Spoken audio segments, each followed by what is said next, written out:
I came to my room. As you can see, I'm in my room. I have, at 10 o'clock, I received a call asking me to vacate the room. Asking me to vacate. For the last 10 minutes, I've been hearing shouts of Jai Sri Ram, Jai Sri Ram outside. I didn't vacate. Everybody see, I want all of India to see. This is Circuit House, Krishnanagar. I am staying here.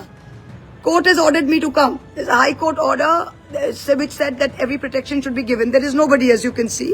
And Supreme Court has said that I should face it like a freedom fighter. So I'm a woman, I'm a freedom fighter. 11 o'clock at night, I'm facing this. I'm alone in my room.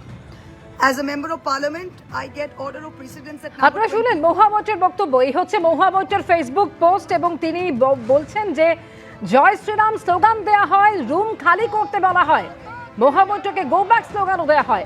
একই সঙ্গে রেখেছি বিক্ষোভের ছবি। Circuit হাউসের সামনে বিক্ষোভ দেখায় BJP. Trinamool সাংসদ মহামঞ্চ তাকে গো ব্যাক স্লোগান দেয়া হয়। মাত্র কয়েকদিন আগে কালীগঞ্জের পলাশীতেও ঠিক একই পরিস্থিতি তৈরি হয়েছিল। আর এবার কৃষ্ণনগরের সার্কিট হাউসে তিনি একটি ফেসবুক লাইভও করেছেন। সেই ফেসবুক লাইভে তিনি বলছেন যে তাকে ঘিরে এভাবে বিক্ষোভ দেখানো হচ্ছে এবং শুধু তাই নয়, জয় শ্রীরাম স্লোগান দেওয়া হচ্ছে, রুম খালি করতে বলা হচ্ছে তাকে। মহামঞ্চ কি বলেছেন এই নিয়ে শোনাবো। আপনারা জানেন সার্কিট হাউসটা এসপি বাংলোর উল্টো দিকে। আপনারা জানেন যে ওখানে দুটো লোক জমায়েত হলে পুলিশ এসে সরিয়ে দেয়, হ্যাঁ কি না বলুন আপনারা, হ্যাঁ কি না? আর সেইখানে দাঁড়িয়ে রাত্রির 11টায় 100 জন জমায়েত হচ্ছে এসপি বাংলোর বাইরে, আর একটা পুলিশ এসে ওদের হাঁটাচ্ছে না। বুঝতে পারলেন ব্যাপারটা? গেমটা বুঝলেন? এটা পুরো এসপির প্রশাসনের গট আপ গেম। আমি কৃষ্ণনগর মানুষের কাছে আবেদন করতে চাই যে আমি আপনাদের এমপি, এখানে কেউ কৃষ্ণনগরের মানুষ, এই বিজেপির লোকগুলো গতবারও করেছে, এবারও করছে। আর প্রকাশ্যভাবে ওদেরকে বলা হয়েছে যে যখনই আসবে এমন একটা পরিস্থিতি ক্রিয়েট করো আর থাকার জায়গা দেবো না, উনি যাতে পাগলের মতো ছুটে বেড়াবেন আর ও থাকার জায়গা থাকবে না আর আমরা ওকে ক্যাপচার করব।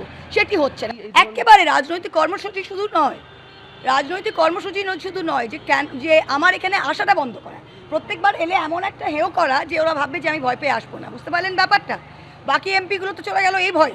এরা সব সুযোগ সন্ধানী ভদ্র মহিলা, এদের কথা বলেন কেন? এরা রাজনীতিতে পচা, এরা মানুষের কাছে ঘৃণার প্রাপ্ত হয়ে গেছে। এরা তো মানুষের কাছে যায় না। এই 20 জনকে আর 60 জনকে মানুষ কিভাবে ঘৃণা করছে জানেন? এরা ঘৃণার পাত্র হয়ে দাঁড়িয়েছে। তৃণমূল জিতলে তৃণমূলেই থাকতাম, চাঞ্চল্যকর মন্তব্য রচনা বন্দ্যোপাধ্যায়। বিজেপির সরকার না হলে আমি তৃণমূলেই থাকতাম, বিধানসভা ভোটে তৃণমূল জিতলে তৃণমূলেই থাকতাম, তৃণমূল হেরে যাওয়ার পরে দল বদল করেছি। কি বলেছেন তিনি শোনাবো। তৃণমূল সরকার আবার জিততো তাহলে আপনার অবস্থানটা কি হতো? তৃণমূল হেরে গেছে বলে আপনি চেঞ্জ করলেন?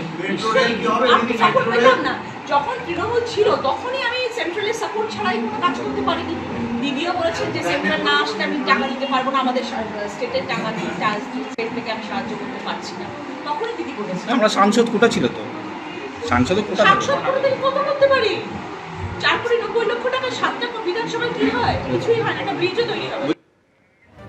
রাজ্যে পালাবদলের পরে তৃণমূল ছেড়ে এনসিপিআইতে যোগ দেন রচনা বন্দ্যোপাধ্যায়। গতকাল এই মন্তব্য করেন হুগলি কেন্দ্রের সাংসদ রচনা বন্দ্যোপাধ্যায়।